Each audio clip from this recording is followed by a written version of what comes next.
अनुभव सिंह। अनुभव सिंह। अनुभव जी, पीएम मोदी पहुंचने वाले हैं, उससे पहले आरोप प्रत्यारोप की राजनीति शुरू हो गई है। कांग्रेस पार्टी कह रही है कि ये चुनावी रणनीति जो है वो शुरू कर दिया है बीजेपी ने, इसलिए मोदी पहुंच गए हैं बनारस। ये राजनैतिक गतिविधि है कि भाई विरोध प्रतिरोध आप देख सकते हैं। कैमरा आपके कैमरामैन के माध्यम से मैं दिखाना चाहता हूं कि लाखों की भीड़ जिसमें महिलाएं बढ़ चढ़ के हिस्सा ले रही हैं। आज मैं जो देख रहा हूं कि पुरुष से कहीं ज्यादा संख्या में महिलाएं हैं। और ये हमारे देश के यशस्वी प्रधानमंत्री और हमारे प्रदेश के यशस्वी मुख्यमंत्री जी की देन है। उनके विकास कार्य, उनका एजेंडा और हिंदुत्व के लिए, सबसे बड़ी बात हिंदुत्व के लिए जिन्होंने उन्होंने कहा है, आज उसका ये उदाहरण है कि लाखों की संख्या में यहाँ पे भीड़ आज माननीय प्रधानमंत्री जी के कार्यक्रम में जुटने का कार्य कर रही है। 2014 में जब पहली बार पीएम मोदी यहाँ से चुनाव लड़े थे, उस समय आम आदमी पार्टी भी लड़ी थी, अरविंद केजरीवाल यहाँ पर आए थे। अब वो दोबारा से लड़ने की ख्वाहिश रख रहे हैं, 2024 में दोबारा से आएंगे। और कल उनका बयान भी सामने आ गया, वो तो कह रहे हैं पीएम मोदी चिड़चिड़े हो चुके हैं, सोते तो हैं नहीं, 3 घंटे की नींद लेते हैं, इनको नींद की बीमारी है। काशी बाबा विश्वनाथ की धरती है, बनारस बाबा विश्वनाथ की धरती है। 2014 में अरविंद केजरीवाल जी लड़े थे, 2023 में भी आके आजमा ले, 10,000 के ऊपर मिल जाएगा तो जो कहिएगा वो मैं हारने के लिए। इसके बाद कोई संभव नहीं है कि कोई ऐसा चांस ले, ये उनका लास्ट चांस था। उसके बाद कोई पार्टी का कोई ऐसा चांस नहीं लेने वाला है कि वो बनारस से आकर के कोई कैंडिडेट ऐसा खड़ा हो। 10,000 के ऊपर, चाहे वो अरविंद केजरीवाल जी हों, राहुल गांधी जी हों, प्रियंका गांधी जी हों, आके काशी में लड़ लें, अपनी क्षमता देख लेंगे। अगर 10,000 के ऊपर वोट पा गए तो जो कहिए वो मैं हारने के लिए तैयार हूँ। देखिए, ये जोश यहाँ पर लोगों के मन में पहले दिखाई दे रहा है। कुछ महिलाएं भी हैं, महिलाओं से भी बात करेंगे। मैम, क्या नाम है आपका? हम बबीता शर्मा हैं, आंगनबाड़ी वर्कर हैं। हम लोग उनके सहयोगी में आए हैं, सभी वर्कर आए हैं, हमें मदागिन से ही हैं। अच्छा, क्या लग रहा है अगले साल लोकसभा का चुनाव आ रहा है, सभी पार्टी अपनी उम्मीद है कि सर जो है वो आने वाले हैं बस। मोदी जी? हाँ, हम लोग को उम्मीद है। हाँ, बस उम्मीद है। दोबारा आएंगे बनारस में चुनाव लड़ने, क्या लग रहा है अगली बार? हाँ, आएंगे, उन्हीं को चाह रहे हैं? हाँ, हम लोग अंदर से ही आएंगे। दिनेश जी, आज यहाँ पर आप आए हैं, पीएम मोदी पहुँचने वाले हैं, 1800 करोड़ के प्रोजेक्ट जो है लॉन्च किए जा रहे हैं, कैसे देखते हैं? हम बहुत अच्छा देखते हैं। हम लोग आए हैं, मोदी जी जो चश्मा हम लोगों को बोले हैं वही लेने आए हैं। तो मोदी जी काम अच्छा कर रहे हैं, हाँ बहुत, और उन्हीं को हम देखने आए हैं। और मोदी जी हम लोगों को बहुत राहत दिए हैं। हाँ, देखिए, लगातार अगर बात की जाए तो यहाँ पर लोगों का आना शुरू हो चुका है। ना ही केवल यहाँ पर आपको पुरुष दिखेंगे, बल्कि महिलाएं भी भारी संख्या में यहाँ पर जो है आती हुई दिखाई दे रही हैं। और भी जो लोग हैं उनसे हम बात करेंगे। सर, क्या नाम जी, क्या नाम है आपका? सुधीर पांडे। सुधीर पांडे, कहाँ के रहने वाले हैं? यहीं संपूर्णानंद संस्कृत यूनिवर्सिटी से हूँ। अच्छा, यहीं इसी विश्वविद्यालय से हैं। अगले साल जो है, यहाँ आ जाइए सर, अगले साल यहाँ आ जाइए, कैमरा सामने। अगले साल चुनाव भी है और उससे पहले जो है सभी पार्टियां अपनी तैयारी कर रही हैं। लेकिन इसी बीच जो कांग्रेस के एक बड़े लीडर हैं राहुल गांधी, उनको कल सूरत कोर्ट ने 2 साल की सज़ा सुना दी है। लोकसभा सदस्यता भी जा सकती है उनकी, फिर 6 साल तक चुनाव नहीं लड़ पाएंगे रिहाई के बाद। उगते सूरज को सब सलाम करता है, जो सूरज अब उगता है ना उसको सब सलाम करते हैं। मोदी जी उगता सूरज हो गए हैं। ये सारा दिखावा है, जो दिखता है वो बिकता है। वास्तविकता क्या है, रियलिटी क्या है, जब अंदर जाएंगे पता करेंगे तब आपको पता चलेगा।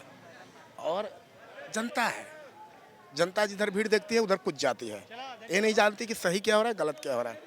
बहुत सारे गांव देहात से लोग जनता को उठा, अभी जाके अंदर जब आप पता करेंगे तो बहुत गांव से जनता को उठा के लाया जाता है। और कोई एक उसमें नेता होता है वो पैसा ले लेता है, वो भी जितने भी सारे लोग रहते हैं उनको पैसा। अब देखिए, ये बंदा है, एक पौवा लिया होगा, आ गया होगा, बात समझ रहे हैं? यही है, ये जितनी भी सीनरी आप देख रहे हैं सब दिखावे के लिए है। काम करने वाला दिखाता नहीं कि मैं एक काम कर रहा हूँ। ये तो परियोजनाओं का जो यहाँ पर 1800 करोड़ की का धंधा है। अच्छा, कुछ काम नहीं हुआ है बनारस? बेवकूफ, बनारस में कुछ काम नहीं हुआ है। वास्तविकता है, अगर उसको आप खत्म कर देंगे तो वह कार्य नहीं होता। नहीं, बनारस में कुछ काम जैसे अभी कॉरिडोर वाला व्यवस्था हुआ है विश्वनाथ जी का, वो पर्यटक स्थल नहीं बनाना था। आप हो सकता है उसमें थोड़ी बहुत बदलाव कर दिए होते, मंदिर का निर्माण हो गया होता, लेकिन उतना वहाँ पे इन्वेस्ट करना, उतना प्लानिंग करना, उतना खर्चा करना क्या सेंस था? यानी कि विकास नहीं होना चाहिए। विकास होना चाहिए, रोड का विकास कीजिए और सारे अन्य रोजगार में विकास कीजिए, जिससे आदमी को रोजगार मिले। जैसे मैं बेरोजगार घूम रहा हूँ, ऐसा विकास कीजिए। यह विकास का उदाहरण होता है। यह नहीं होता कि मंदिर तोड़वा के आप कॉरिडोर बनवा दो या फलाने ठिकाने सब मंदिर का काम करवा दो। ये नहीं, ये विकास के अंतर्गत नहीं आता। यानी कि मंदिर के कार्य नहीं होने चाहिए, उनका जो पहले कार्य होना चाहिए, अच्छा बनना चाहिए, लेकिन उसको पर्यटक स्थल के रूप में प्रदर्शित नहीं करना चाहिए। यह कहने का भाव है। यानी कि लोग जो है उनको नहीं बताई जाए मंदिर की महत्वता, वो लोग मंदिर की तरफ नहीं आए। वो है जिसकी जो महत्ता है, विश्वनाथ जी की महत्ता है, तो विश्वनाथ जी की महत्ता छिपने वाली है, उनके बताने से नहीं पता चलेगा। ये सब लोग जानते हैं कि बाबा विश्वनाथ की नगरी है, यहाँ पे ये है। ये तो मंदिर का सौंदर्य करना यानी कि गलती की सरकार। सही है, हर मंदिर के नाम पे चीटिंग करना यह गलत है। सारे मंदिरों पे ये बन रहा है, डिजाइनिंग दिया जा रहा है, मॉडल दिया जा रहा है, यह गलत है। विंध्याचली माता मंदिर है, उनको तोड़ा गया। विश्वनाथ जी के मंदिर को तोड़, जिससे जिनकी प्रधानता थी, जैसे जानते थे कि विश्वनाथ गली है, वहाँ विश्वनाथ जी बैठे हैं, अब उसको पूरा गलियाँ तोड़ के बर्बाद कर दी गई है। अब पूरा वीआईपी होटल्स बन गया है, सारा व्यवस्था वीआईपी हो गया है। यहाँ तक कि भगवान के नाम पे भी कलेक्शन हो रहा है। भगवान को स्पर्श करने का 1000 रुपये शुल्क लगाया गया था, आपको पता है विश्वनाथ जी का?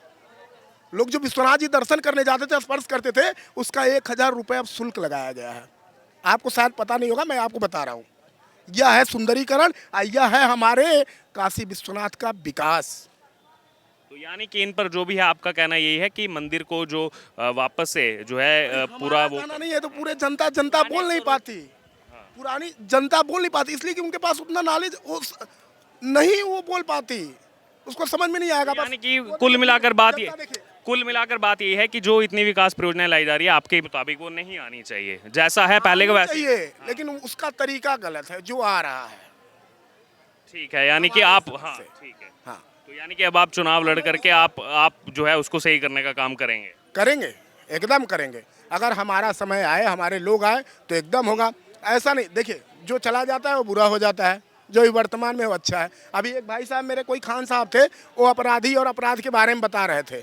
ऐसे ऐसे अपराधी बैठे हुए हैं जो राजनेता बने हुए हैं, और जिसका नाम आ गया लिस्ट में वो अपराधी बन गया। जैसे अतीक अहमद इस समय मोस्ट वांटेड में चल रहा है, अतीक अहमद, और बहुत सारे ऐसे उनसे बड़े बड़े अपराधी बैठे हैं जो कि राजनेता हैं, उनका कोई मतलब नहीं है। अतीक अहमद भी राजनेता ही रहा है, वो भी सांसद रहे, हाँ वो भी सांसद रहे हैं। अपने संसदीय क्षेत्र में प्रधानमंत्री नरेंद्र मोदी पहुंच चुके हैं और सुबह से ही अगर बात की जाए तो यहां पर अलग अलग जो है उनकी तरफ से दौरे किए जा रहे हैं। सबसे पहले अगर बात की जाए, यहां पर वो सुबह पहुंचे, यहां के मुख्यमंत्री, उत्तर प्रदेश के मुख्यमंत्री योगी आदित्यनाथ उनको रिसीव करने पहुंचे थे। साथ में जो है वो उत्तर प्रदेश की राज्यपाल आनंदीबेन पटेल थी। और इस समय अगर बात की जाए तो हम जिस जगह पर मौजूद हैं, ये यहाँ का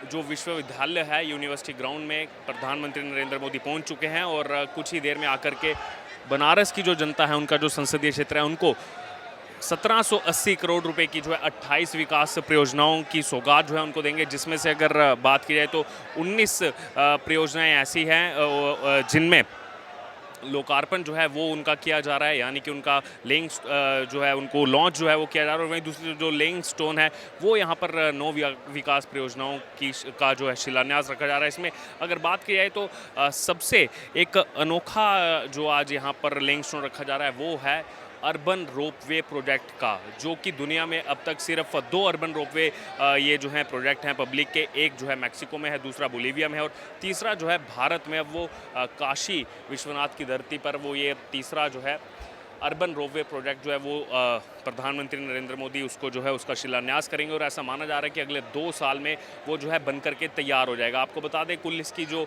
लंबाई है 3 किलोमीटर से ज़्यादा, 3.8 किलोमीटर इसकी जो है लंबाई रहने वाली है। अगर यहाँ पर बात की जाए तो कहा गया था, जो पहले खबर सामने आई थी कि 20,000 लोगों के लिए अरेंजमेंट है, 20,000 लोग इस पब्लिक फंक्शन में जो आने वाले। लेकिन उसके अलावा अगर बात करें तो यहाँ पर काफ़ी भारी संख्या में लोग जो है आपको दिखाई दे सकते हैं। और इसी बीच इस मामले को भी लेकर के राजनीति शुरू हो चुकी है। विपक्ष ने, कांग्रेस पार्टी ने इसको लेकर कहा है कि देखिए यहाँ पर चुनाव से पहले जो है ये बीजेपी ने बिगुल जो है वो छेड़ दिया है। यहाँ पर इसको प्रधानमंत्री नरेंद्र मोदी की चुनावी रैली जो है वो बताया जा रहा है। वहीं दूसरी तरफ आपको बता दें कि ये जो संसदीय क्षेत्र है पीएम मोदी का, लगातार अपने संसदीय क्षेत्र में प्रधानमंत्री नरेंद्र मोदी वो यहाँ का दौरा करते रहते हैं, यहाँ के लोगों को कुछ ना कुछ सौगात देते रहते हैं। इससे पहले अगर बात करें तो एक रुद्राक्ष सेंटर बनाया गया था, जहाँ पर आज सुबह रुद्राक्ष सेंटर में पहुँच करके उन्होंने टीबी से रिलेटेड जो है वहाँ पर समिट में बात की लोगों से, जिसमें 30 अन्य देशों के जो है उसमें प्रतिनिधि शामिल हुए थे, डेलीगेट्स शामिल हुए थे।